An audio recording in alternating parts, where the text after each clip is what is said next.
మగాళ్ళు మొక్కలు పర్యావరణానికి మూలాలు కాపాడుకోవాలి. అయ్యగారు, చలికాలంలో మనం వేనీళ్ళు పోసుకుంటాం కదా, మొక్కలు ఏం చేసాయండి పాపం సన్నీళ్ళు వస్తారు. మనుషులు మండి మానవత్వం ఉండాలి.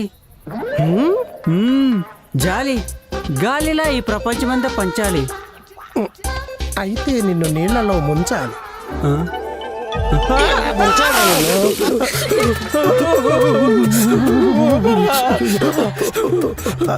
తమరు ఇప్పుడు ఏం చేస్తున్నారు? చలి ఎక్కువే వణుకుతున్నా. మరి మొక్కలు అనకట్లేదురా. చలికి వణకడం భూమి పైన పుట్టిన మనలాంటి వాళ్ళకిరా, భూమిలోంచి పుట్టిన ఈటికి కాదు.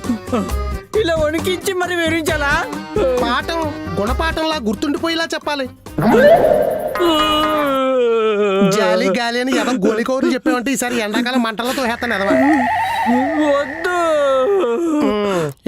వెళ్ళి వస్త్రాలు మార్చుకో, లేదంటే ఈ చలికి నీ మూత్రం ఈ ప్రపంచం అంతా వ్యాపించి నువ్వు గాలి కలిసిపోతావు. మీరు ఖచ్చితంగా నాశమైపోతారు అయ్యగారు. అవునా?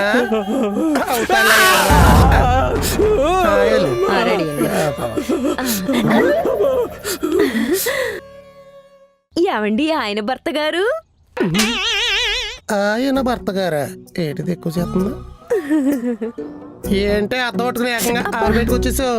అర్ధాంతరంగా అనుమానం వచ్చింది. అయితే నాకు ఇంకో మగ్గు నీళ్ళు అవసరం వచ్చింది. ఏడు అద్దంలో చూసుకుంటుంటే నేను ఇదివరకటి కంటే బాగా అందంగా కనిపిస్తున్నానండి. చర్మం బాగా తేలింది. అందంగా కనిపిస్తున్నావా? ఇప్పుడు చూడు. ఇటు చండలంగా ఉన్నాను. వయసు పెరిగే కొద్దీ కళ్ళు దొబ్బి అలా అంటుంది నీకు, అంతే. ఈ అద్దాలు ఉన్నదన్నట్టు ఎగ్జాక్ట్ చూపించేస్తాయి, అందుకే జరుచుకున్నావు. తగ్గిపోద్దులే. నా రీల్స్ కింద కామెంట్స్ చూడండి, అన్ని హార్ట్ సింబల్సే. ఈ కళ్ళజోడు పెట్టుకుని ఒక రీల్ చేసి తర్వాత నువ్వు కూడా కామెంట్స్ చూడు, కరెక్ట్ కామెంట్స్ వస్తాయి.